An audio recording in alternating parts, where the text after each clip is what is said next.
Fíjense que empezamos con el pie izquierdo, al no poder tener nadie, señor secretario y señor gerente del IDU, al no tener a nadie de la Financiera de Desarrollo Nacional. Y buena parte de este debate tiene que ver con la Financiera de Desarrollo Nacional. Espero que ustedes hablen con la Financiera de Desarrollo Nacional, porque son ustedes quienes tienen ese contacto directamente con sus, amigos de la Financiera de Desarrollo Nacional. Yo quiero empezar diciéndoles, colegas, que buena parte del estallido social por el que atraviesa este país tiene que ver con la crisis de nuestras instituciones, tiene que ver con la falta de legitimidad de nuestras instituciones y con la debilidad institucional que ha sido la reina en este país. Y en eso, colegas, tiene mucho que ver la falsedad, tiene mucho que ver la mentira. Y el caso de esta administración es un ejemplo perfecto de lo que es faltar a la verdad, de lo que es mentir para hacerse elegir. Una y otra vez, los políticos en Colombia mienten para llegar al poder. Y una vez en el poder, pues resulta que se convierten en más de lo mismo y terminan por ser una más de las tantas decepciones. La lista de decepciones en la política colombiana es interminable. Samuel Moreno, concejal Celio, que traicionó al pueblo democrático. Tantos, la lista es inacabable, de mandatarios que se hacen elegir diciendo que son el cambio y terminan por ser más de lo mismo. Y eso es la señora Claudia López. Esta mujer, hija de maestra, mujer berraca, principal promotora de la consulta anticorrupción, consulta que además yo apoyé, perdí el tiempo apoyando esa consulta anticorrupción. Hasta Manizales me fui a hacerle campaña, para nada. Esa consulta, pues buscaba varias cosas que eran loables, otras eran mentiras, como ese cuento de bajarle el salario a los congresistas, que muy bien sabía la senadora Claudia López que era imposible, pero pues esa es la forma más fácil de recoger las firmas. Entonces, lo que deja claro la administración distrital hoy es lo mucho que aprendió Claudia López de su mentor Enrique Peñalosa. A los pocos meses de posesionarse, pues ya había aprendido varios truquitos de su mentor para instrumentalizar la ley en su beneficio propio y poder contratar rápidamente, y ojo colegas, sin transparencia alguna, los estudios de este nuevo embeleco al que llaman línea 2, que eso también es bastante discutible. Y ya lo vamos a ver en este debate, que está organizado en una línea de tiempo que pasará por un pasado reciente, el presente que se parece bastante al pasado y el futuro que creo yo es bastante negro. Voy a empezar por el pasado. Samuel Moreno, que es uno de los grandes errores de cuando la izquierda se acerca al centro. Samuel Moreno era de centro, socialdemócrata. Y ahí, pues vean todo lo que pasó. Sin embargo, quizás lo único que podemos rescatar de ese gobierno es que volvió a poner en el tema de la discusión pública el tema del metro, porque aquí la discusión ya estaba zanjada. Esto era Bogotá, capital mundial del bus, hasta el final de los tiempos, hasta la segunda avenida del Redentor, íbamos a estar condenados a los buses.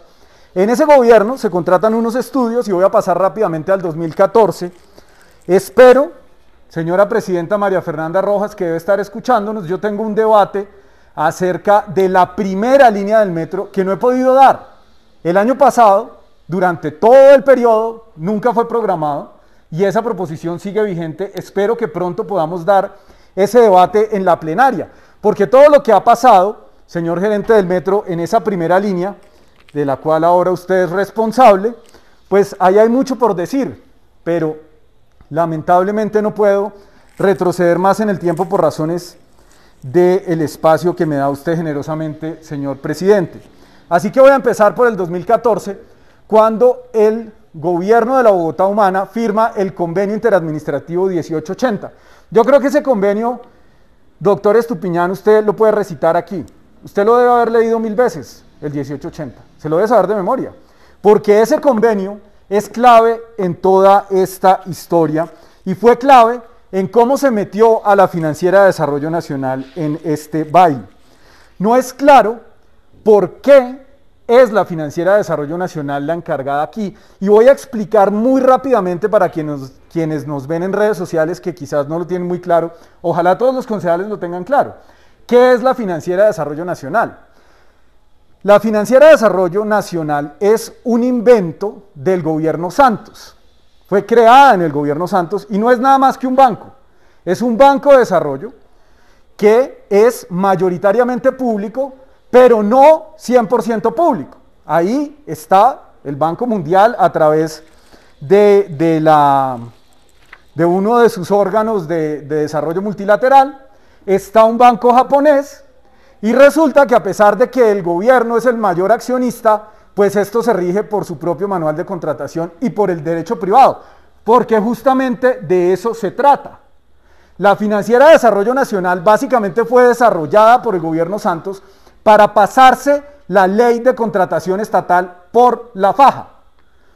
Eso que tanto ha defendido la doctora Claudia López y sus políticos cercanos acerca de la contratación transparente, pues es todo lo contrario a lo que busca la Financiera de Desarrollo Nacional. Entonces, la ciudad terminó prestándose en ese momento para hacer el conejillo de indias del experimento de la Financiera de Desarrollo Nacional. La Financiera de Desarrollo Nacional no había hecho nada, acababa de empezar su vida jurídica cuando la metieron en este baile. Y pues en ese momento empezó a través de este convenio interadministrativo en la administración de Gustavo Petro a desarrollar la estructuración jurídica y financiera del proyecto, un proyecto que yo debo recordar e insistiré una y otra vez, estaba en una fase muy adelantada de desarrollo y lamentablemente se detuvo en mala hora. ¿Qué pasó en el 2015? Pues en el 2015, colegas, fue un año aciago, concejal Celio. Un año muy duro para la democracia en Colombia porque nos reencaucharon a Enrique Peñalosa, admirado por algunos en este consejo. Y por supuesto la Financiera de Desarrollo Nacional le cae como anillo al dedo a un gobernante negociante, poco transparente y que desprecia a quienes gobierna, como es Enrique Peñalosa. Y hay una carta que es muy interesante, que recogió el diario El Espectador a pocos días después de las elecciones. Después de que Peñalosa tuvo ese triunfo sobre Rafael Pardo, se fue de vacaciones a París, una ciudad donde estudió un curso de verano que hizo pasar por maestría y bueno, en fin, pero una ciudad que conoce, que le inspiró el metro elevado en una de sus líneas. Y desde París le escribe a su amigo Clemente del Valle entonces una carta muy sentida. El exalcalde Peñalosa tiene una prosa inconfundible. Yo les recomiendo que lean un documento que yo publiqué alguna vez, en donde dedica 87 páginas de esa prosa a atacar los sistemas férreos, exclusivamente a eso. Es una maravilla, se las recomiendo. Y entonces, ¿qué decía en ese momento Peñalosa? Decía, y voy a citarlo textualmente: tengo la experiencia profesional como asesor en asuntos estratégicos de movilidad urbana a nivel internacional y soy presidente, óiganlo bien, de la Junta Directiva del ITDP, Institute for Transportation and Development Policy, de Nueva York. Lo decía con mucho orgullo. Unos meses después de esto, yo destapé el trancón de intereses de Enrique Peñalosa que le causó una crisis bastante seria de gobernabilidad en su momento, porque quedaba claro que había un conflicto de intereses del nuevo alcalde de Bogotá que llevaba años trabajando para un instituto que se dedica a vender buses de Transmilenio por el mundo, con Transmilenio como ejemplo paradigmático de eso. En ese momento, antes de que negara que seguía siendo presidente de ese instituto, porque una vez yo hice las denuncias, rápidamente cambiaron todo en la página de internet y el señor alcalde dijo, no, yo renuncié el año pasado, pero 2 meses antes decía con mucho orgullo que era por esa presidencia que él sabía qué decisiones tomar. Sí sabía, las decisiones para beneficiar a la industria del bus. Se vanagloriaba entonces de ser presidente de ese instituto Vendebuses, mismo instituto doctor Estupiñán, que ustedes en esta administración utilizaron para tomar la decisión acerca del corredor verde. Con mucho orgullo presentaron ustedes unos estudios del ITDP que, qué raro, concluyen que es mucho mejor poner buses por la carrera séptima que un tranvía. Pues porque es un instituto busista. Eso es como si usted va y le pregunta a alguien que se dedica a promocionar los buses y que además es financiado por la industria del bus, ¿qué es mejor, los trenes o los buses? Y qué sorpresa, concluyen que hay que poner buses por la carrera séptima. Decía entonces, sigue la carta, la revisión del proyecto de metro para estudiar la posibilidad de hacerlo elevado en todo su trayecto o en parte de este, así como el trayecto que recorra, fue un tema central en mi elección. De modo que hoy no solamente es una decisión técnica o gerencial, sino también un mandato ciudadano. Entonces, esta típica versión de un gobernante egocéntrico y narcisista cree que porque gana la elección tiene un cheque en blanco para hacer lo que se le dé la gana. Y la Financiera de Desarrollo Nacional fue esencial en darle vía libre a ese capricho de Enrique Peñalosa. Decía después, y esto creo que es lo más interesante de la carta en lo que tiene que ver con la financiera, decía, comparto y apoyo las decisiones, del gobierno nacional dirigidas a que se armonicen los procesos que se adelantan en la FDN con las estrategias de movilidad de nuestra administración. Peñalosa tiene mucha suerte, un tipo con ese nivel de antipatía y ha sido 2 veces alcalde de Bogotá y no les extrañe, colegas, que se encarame a la presidencia. Esa posibilidad sigue abierta. Tanta suerte tiene que este convenio con la Financiera de Desarrollo Nacional fue lo que le permitió salirse con la suya a pesar del evidente detrimento patrimonial que llevó a cabo con ese proyecto. Pero resulta que esta Financiera de Desarrollo Nacional ni siquiera sabe que un contrato no se puede alterar por el capricho de un gobernante que llegue. Pero le permitieron modificarlo modificaron incluso el objeto del contrato, para hacer un supuesto estudio de alternativas.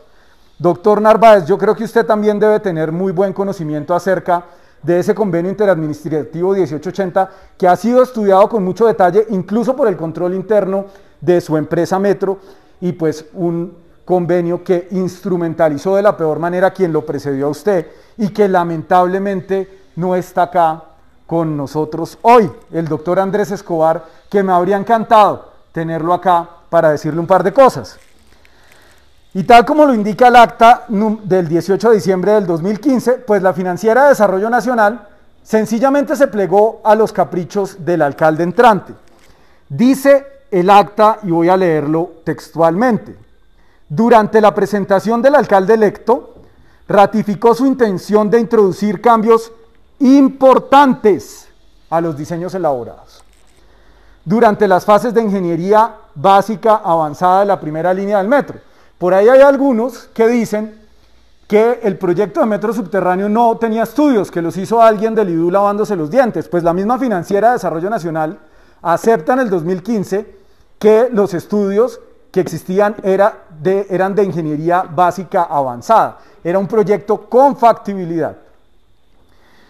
Por no hablar de la ingeniería de valor, que además adelantó la misma Financiera de Desarrollo Nacional por pedido del Gobierno Nacional en 2015. Y es increíble cómo esta financiera comienza a hacer desde el 2015 solicitudes de suspensión tanto del convenio como de los contratos que ya venían andando. Entonces, ¿a cuento de qué me van a decir ustedes que el señor Peñalosa, como alcalde posesionado, podía hacer que la Financiera de Desarrollo Nacional actuara en contra de lo que objetivamente había contratado? Eso es inviable, eso es un esperpento jurídico.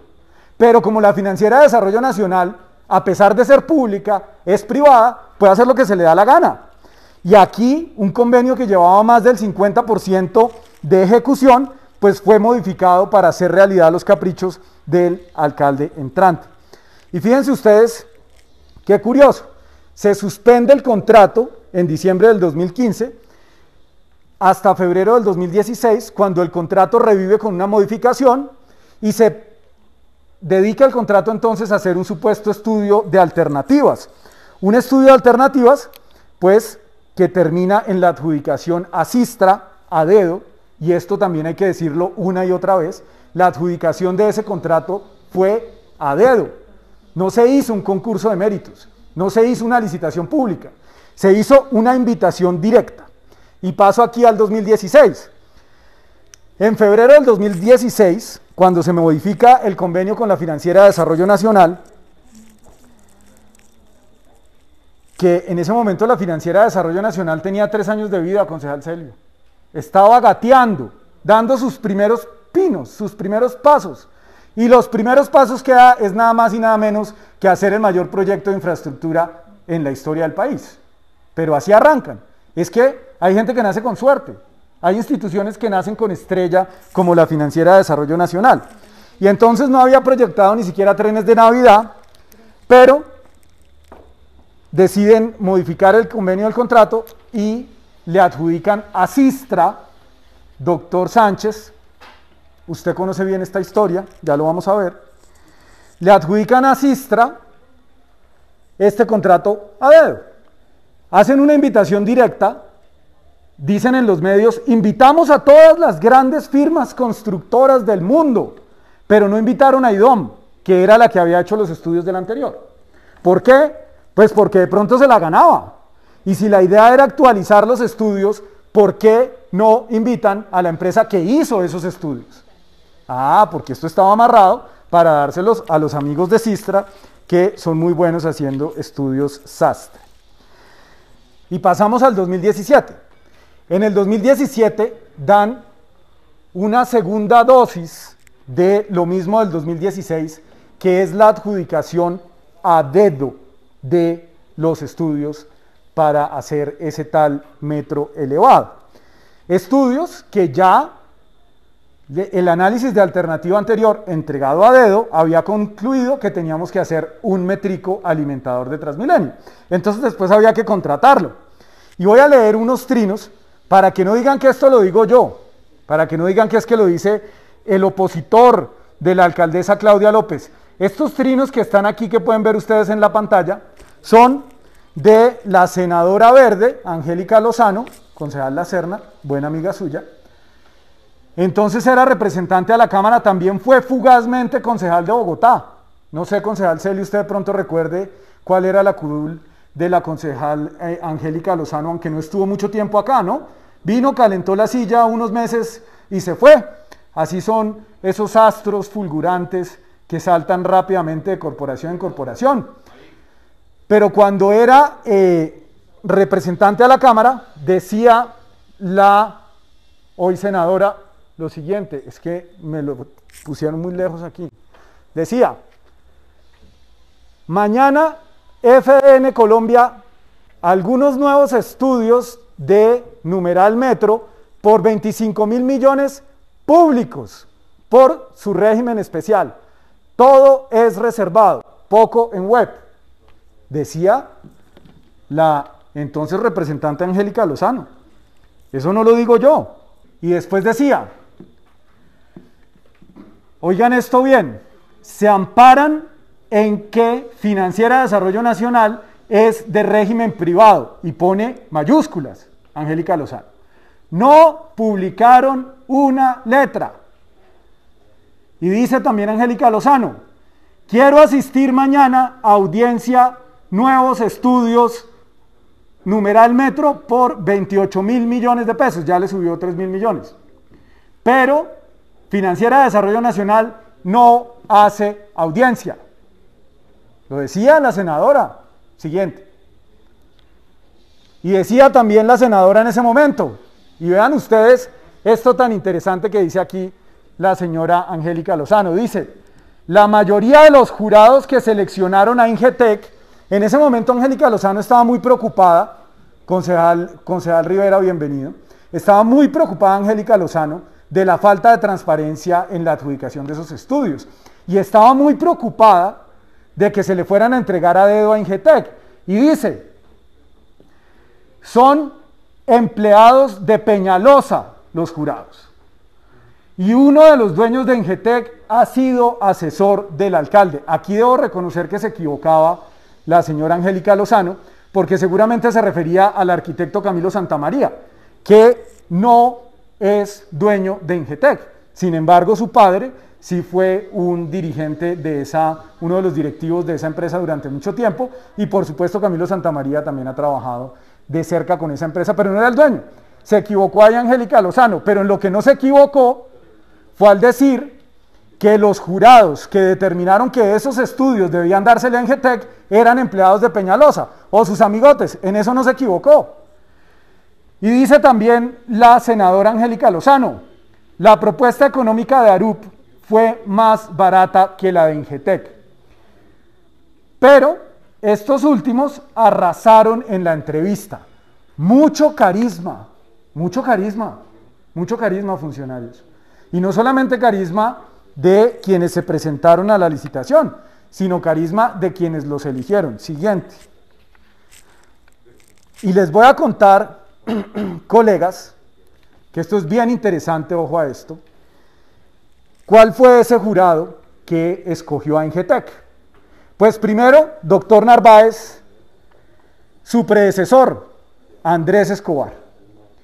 Andrés Escobar, que es concejal La Serna, ojalá le pusiera cuidado a esto porque es interesante. Usted conoce bastante también a Andrés Escobar. Coinciden, quizás los dos son admiradores de Robert Moses, no sé. Pero el señor Escobar, que es pues un desarrollador inmobiliario, que ha trabajado para los más grandes desarrolladores inmobiliarios de este país, que no tenía ni idea de que era un metro, y lo pusieron de gerente de ese proyecto, porque es un proyecto de especulación inmobiliaria más que un proyecto de transporte. Tiene usted unos zapatos muy grandes que llenar, doctor Narváez. Andrés Escobar fue uno de los jurados. Andrés Escobar, y esto yo lo he repetido varias veces, y no me canso de repetirlo, no me voy a aburrir, concejal Celio, lo voy a repetir y a repetir y a repetir. Andrés Escobar, como director de planeación distrital, le entregó a la familia Peñalosa en los 90 nada más y nada menos que la zona franca de Bogotá.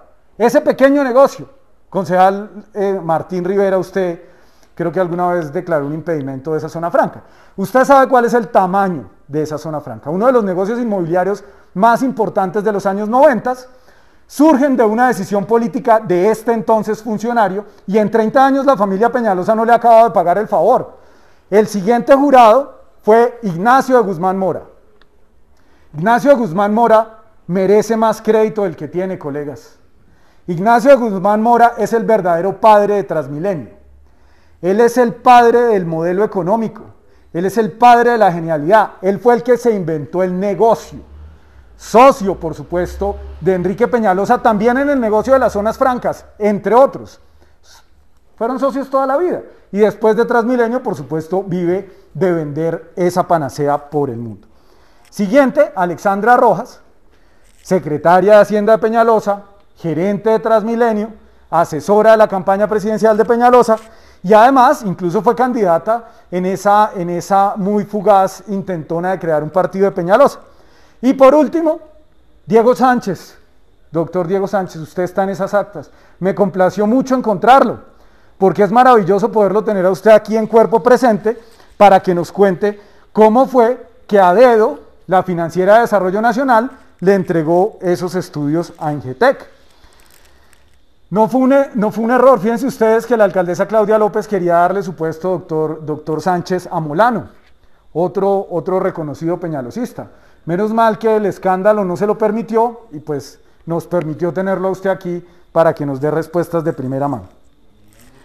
Claramente, lo que buscaban Peñalosa y Escobar, pues no era darle a la ciudad el mejor metro posible, sino favorecer a unos pocos y ante todo perpetuar el modelo de buses privatizado. Bueno, y pasamos al presente. A mí como me gusta esta imagen, porque es que da cuenta, ahí tenemos a tres actores importantes de esta realidad. Al presidente de la República, un hombre por el que yo siento incluso un poco de pesar, les digo realmente, porque es un gobernante débil, timorato, sin proyecto político, sin iniciativa, sin norte, y está dándole este fuerte abrazo a su aliada en este tema, la doctora Claudia López, y atrás está el gobernador de Cundinamarca, el nuevo novio, le dice la alcaldesa que es tan buena, inventándose esos términos, ¿no? Ella es muy buena desarrollando esas líneas para los medios. Y el presente, pues como les decía, se parece bastante al pasado. En el 2020, a pocas semanas de haberse posesionado la alcaldesa, firmó un memorando de entendimiento con la Financiera de Desarrollo Nacional nuevamente. Me dicen aquí que hay un funcionario, el gerente de estructuración, que creo que era el puesto que tenía usted, doctor Sánchez, cuando estaba allá. El gerente de estructuración está acá, pues qué bueno sería que nos pudiera dedicar algunas palabras. Con la Financiera de Desarrollo Nacional se firmó ese memorando de entendimiento para que, ojo, doctor Narváez, que usted nos puede explicar el porqué de esto.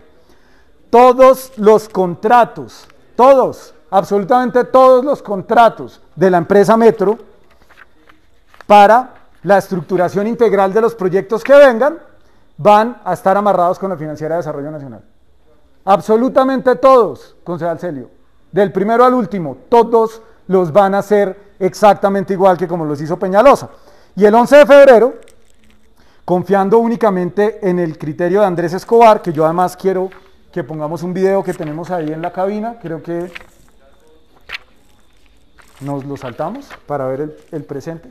Veamos este video, por favor. Hoy quiero contarles que yo personalmente voy a hacer la verificación de que no haya ningún problema de corrupción en ese proyecto en el que tenemos tantos recursos públicos empeñados y sobre todo tantos sueños comprometidos para Bogotá. Hay 5 instancias anticorrupción que vamos a tener funcionando para asegurarnos que el proyecto de la primera línea del metro salga bien. Hay personas que creen que ratificamos por este año al gerente del metro como un premio. Yo creo que Andrés Escobar es un hombre decente. Si tuviera alguna duda ética de él como persona, no le habría pedido que continuara. Pero sobre todo le he pedido que haga un acto de responsabilidad con Bogotá. Si le estamos pidiendo que se quede es porque todavía hay muchos temas por aclarar. Hay por lo menos 3 instancias, los hallazgos de la Contraloría Distrital, lo de los jueces y lo del mecanismo de alta denuncia, que todavía tenemos dudas y tenemos que verificar. Hasta que no le pongan la cara a Bogotá y le demuestren que todo está limpio, perfecto, claro, el doctor Andrés Escobar, yo le pedí que se quedara y le pusiera la cara a Bogotá. Estupenda, yo le creí, es que es buenísima. O sea, la capacidad de engaño de la señora alcaldesa solamente la tiene Álvaro Uribe Vélez. Es que uno la escucha diciendo ese cuentazo de que es que no lo dejó de premio, sino para que respondiera, para que tenga un año para ahorrar las pruebas, para que tenga un año más para tapar todas las irregularidades que hicieron con Peñalosa. Pero ella dice que no es un premio y que no tiene dudas de la decencia del señor Escobar. Yo sí las tengo, y sobre todo de sus intereses, porque una persona que se ha dedicado toda la vida al negocio de especulación inmobiliaria, pues qué sorpresa, decide construir un metro que lo único que propicia es eso, que es elevado simplemente para poder expropiar y tener una gestión predial de casi 2 billones de pesos. Dineros públicos que se invierten en la compra de predios privados que luego van a ser desarrollados por unos amigotes del señor Escobar. Yo les aseguro que el señor Escobar dentro de poco lo veremos nuevamente de regreso en las grandes ligas del desarrollo inmobiliario. Las puertas giratorias que aquí son tan bien vistas. Y entonces dice la alcaldesa que aquí no hay trazos de corrupción. La alcaldesa que abanderó esa consulta anticorrupción, que buscaba supuestamente una contratación transparente, obligatoria en todo el país, ahora no le gusta que se hagan licitaciones. Todo lo hace a través de la Financiera de Desarrollo Nacional. No le gustan los concursos de méritos. Y sigue con el legado de Peñalosa en esta manera de contratar. Yo creo que si le tocara votar la consulta anticorrupción hoy, la alcaldesa no la votaría, o la votaría en contra. Se perdieron, como dice el concejal Forero, lo ha dicho varias veces, esa plata de la consulta anticorrupción se perdió. Era solamente la plataforma de lanzamiento político de la señora alcaldesa. Y puede que esto no sea ilegal. Aquí seguramente nos va a decir el secretario de Movilidad o el gerente del metro que ese convenio, eso no tiene nada ilegal. Pues claro que no tiene nada ilegal, pero sí es impresentable, porque aquí está desarrollada toda la trama justamente para pasarse la ley por la faja. No es ilegal, pero es altamente inconveniente y altamente antiético, más viniendo de una persona que se supone es la adalid anticorrupción en este país. Y algunos lo defienden con el cuento de que es que esta segunda línea es subterránea. Y dicen, ay, pero es que al concejal Carrillo no le gusta nada. Primero decía que el problema era elevado. No, yo nunca he dicho que el problema sea solo que sea elevado. Esa es una discusión zanjada. Y es un error reducir la discusión a si es por arriba o es por abajo. Aquí la discusión es cuál es el eje de la movilidad. Si el eje de la movilidad son los buses privatizados y concesionados, o si el eje de la movilidad es un transporte férreo robusto y ojalá público. Esa es la discusión. La discusión de que si es por arriba o es por abajo está zanjada. Un metro subterráneo es mejor que uno elevado. En cualquier parte del mundo se sabe. Ese cuento de la luz natural, de la ventilación, ese cuento solamente se lo echan acá a los busistas de allá del Grupo Sur de la Universidad de los Andes y ya, nadie más. Nadie que tenga un planteamiento serio acerca de líneas del metro va a decir que es mejor hacerlo elevado en un viaducto rompiendo el tejido urbano que hacerlo por abajo. Pero bueno, esa es otra discusión que ojalá podamos tener en el siguiente debate. Y aquí tenemos que preguntarnos, doctor Narváez, ¿para qué le estamos pagando el sueldo a usted? Que es generoso, doctor Narváez.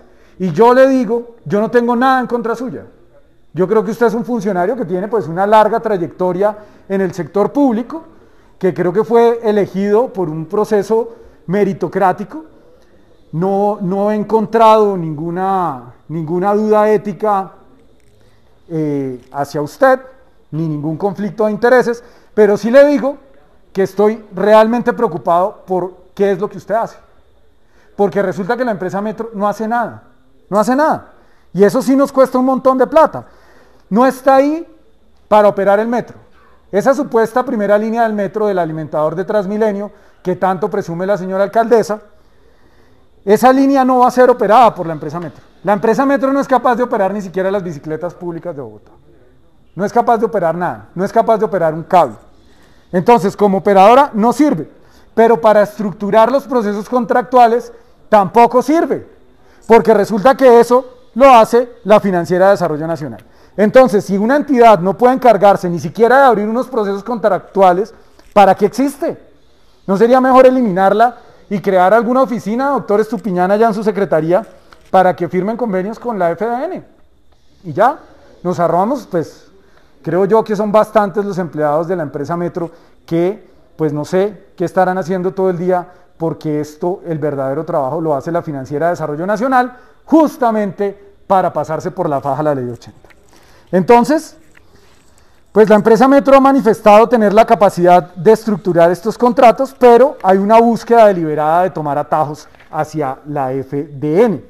Y yo quiero mostrarles acá el convenio 68 del 2020. Dice el convenio interadministrativo 068 del 2020. Aunar esfuerzos técnicos, económicos, administrativos para, primero, realizar formulación, análisis y priorización de alternativas para la expansión de la primera línea del metro. Después esto pasa a la Financiera de Desarrollo Nacional y la Financiera de Desarrollo Nacional contrata con los amigos de Steve Davis realizar formulación, análisis y priorización de alternativas para expansión de la primera línea del metro. Es decir, cortan y pegan, control C, control V. A eso se dedica la Financiera de Desarrollo Nacional. A eso se dedica. Esas son las genialidades del gobierno Santos. Cortar y pegar. La única función, colegas, concejal Torrado, usted que ha hecho investigaciones serias acerca de los excesos de las administraciones, el chef de Peñalosa, se lo vemos a usted, concejal Torrado. La Financiera de Desarrollo Nacional solamente tiene un papel en todo esto, y es no cumplir la Ley 80. Darle opacidad a todos estos procesos de contratación. Que este consejo, y aquí, concejal Avizambra, concejal Cubides, que están allá atrás poniendo cuidado, aquí es esta corporación la que se están pasando por la faja. Porque nosotros tenemos el derecho y la obligación de hacerle control político a esta administración, pero la administración en los proyectos más importantes pues todos los hace a través de la Financiera de Desarrollo Nacional, sobre la cual nosotros no tenemos ninguna competencia, porque actúa como un privado. Y la alcaldesa también celebra el contrato 136 del 2021, en el marco de este mismo memorando, que establece una comisión de éxito, ojo con esto, una comisión de éxito de 13.000 millones de pesos, en la que, pues por supuesto, por su régimen jurídico no vamos a saber detalles. Concejal Lacerna, yo creo que usted que se preocupa tanto por las finanzas públicas, concejal Lacerna, no sé qué piense usted de esta comisión de éxito de 13.000 millones. Es prácticamente 2 veces lo que usted aspira a recoger con su proyecto de acuerdo de los clubes. 13.000 millones de pesos de comisión de éxito. ¿Por copiar y pegar? ¿En serio? ¿Por copiar y pegar? Porque estos procesos no se hacen directamente con las herramientas que el distrito tiene para hacerlos, como lo hizo anteriormente el distrito. Yo en estos días estaba leyendo el estudio de factibilidad de 1980 que hizo la alcaldía de Durán Duzán, es muy interesante, ojalá podamos hablar de eso en un futuro debate, y eso lo contrató la Secretaría de Obras Públicas. Pues para eso existe el distrito. La Secretaría de Obras Públicas, que la desapareció Mocus, ¿no? La liquidó. La Secretaría de Obras Públicas hizo esos contratos. ¿Cuál es el lío? ¿Cuál es el misterio? Pues, como decía la senadora Angélica Lozano, no se equivocaba, en ese entonces, esto lo único que busca es ocultar lo que ustedes están haciendo. Y termino, señor presidente, hablando del futuro. Un futuro negro, oscuro. Yo estoy muy orgulloso de este render, secretario Estupiñán. Este lo hice yo mismo con mis propias manos. Ustedes saben, yo recibo muchos ataques porque dicen que soy un diseñador. Me inspiré en algunos metros elevados que he tenido la fortuna de conocer. Y yo creo que va a ser algo así, un Transmilenio por debajo. Yo me imagino en la 53, pasando raudos los Transmilenios frente a los mariachis, ¿cierto? Y otra fauna urbana que hay por allá. Con ese futuro que va a tener Bogotá, un futuro lleno de buses claramente. Y termino con el futuro, señor presidente. Cuando hablamos de este futuro de la red de metros, pues tenemos que considerar cómo estas decisiones se toman con una enorme ligereza. Estos son unas decisiones tomadas al vaivén de la coyuntura política. Yo no sé si ustedes se fijaron en este detalle, y espero que nos lo ratifiquen. En el cronograma que nos entregan concejal Muhammad, la firma del contrato de esta supuesta línea del metro que va a Suba, Engativá y pasa por Narnia también, porque es producto de la imaginación. Esto es un mundo de fantasías. Y resulta que la adjudicación es en las últimas semanas de octubre del 2023. Qué casualidad, justo antes de las próximas elecciones del alcalde de Bogotá. ¿Por qué es así? Pues porque claramente la intención de este proyecto es política. Y esta manguala con el gobierno nacional, pues lo que busca no es más que debilitar la legítima exigencia de muchos bogotanos en la próxima campaña presidencial de que el próximo presidente de este país detenga ese esperpento, detenga la pérdida de 5.000 millones de dólares que se van a tirar a la basura para hacer un alimentador de Transmilenio. Porque el próximo presidente lo puede detener. Aquí no nos van a venir a decir que es que el presidente se va a ir preso porque decida renegociar un contrato. Porque ustedes nos han mentido una y otra vez. Mintió la alcaldesa en campaña, miente la alcaldesa desde su despacho en el Líbano.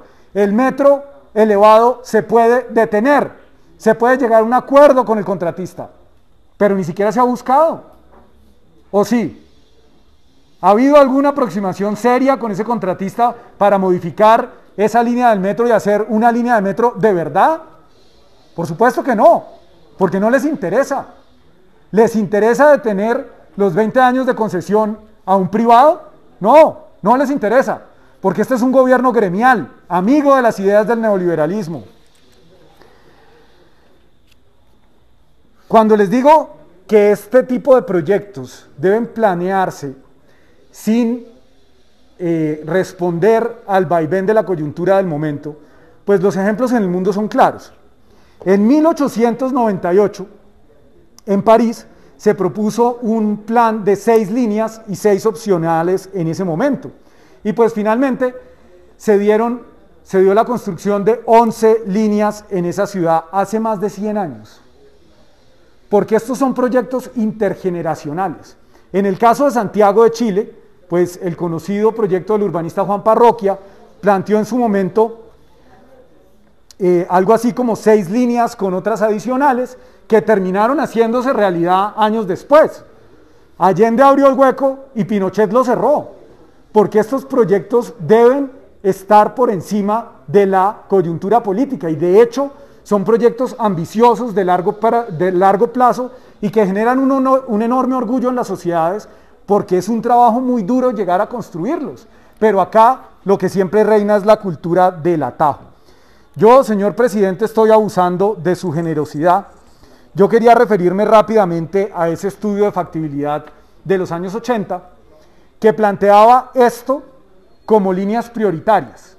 En 1980, Bogotá no tenía ni siquiera 4 millones de habitantes. En 1980 se presentó este estudio de factibilidad. Un estudio que pues tomó casi un año de trabajo, lo hizo la empresa Ineco de España y Sofretu, que era el nombre en ese entonces de Sistra, francesa, una empresa pública francesa, muy dada a el exalcalde Peñalosa, era bastante duro con los que él llamaba cabilderos de los trenes. En el año 1980 se contrató este estudio que se entregó finalmente en el 81 y que planteaba un horizonte de un sistema integrado de transporte masivo con 3 líneas de metro para empezar. Estas 3 líneas de metro planeaban construirse en un lapso de 19 años. La idea es que para el 2000 Bogotá tuviera esos 100 kilómetros de metro, un proyecto que en ese momento no era nada ambicioso, era un proyecto normal, como todos los demás proyectos que se estaban desarrollando en América Latina y de hecho bastante tardío. Ciudad de México, pues en ese momento ya llevaba 3 décadas con un sistema de metro. Santiago de Chile, se estaban construyendo los sistemas de metro en Venezuela y en muchos otros países de América Latina, por no hablar de Argentina, que tiene metro hace más de un siglo. Y fíjense ustedes que la línea prioritaria, que es la roja, pues es exactamente lo mismo que siempre se ha sabido. Una herradura que conecta el suroccidente con el centro, recorre el borde oriental y después conecta Chapinero con el noroccidente densamente poblado. La única diferencia de ese proyecto con lo que hoy tenemos, pues es que han pasado 40 años, que los métodos constructivos han avanzado enormemente, los costos se han reducido, el país se ha desarrollado, la economía es otra, y nos dicen que es un proyecto muy ambicioso llevar un pedacito de metro desde Suba hasta Chapinero. Nos dicen que es muy ambicioso, que esto es increíble, porque la señora alcaldesa, colegas, vende humo.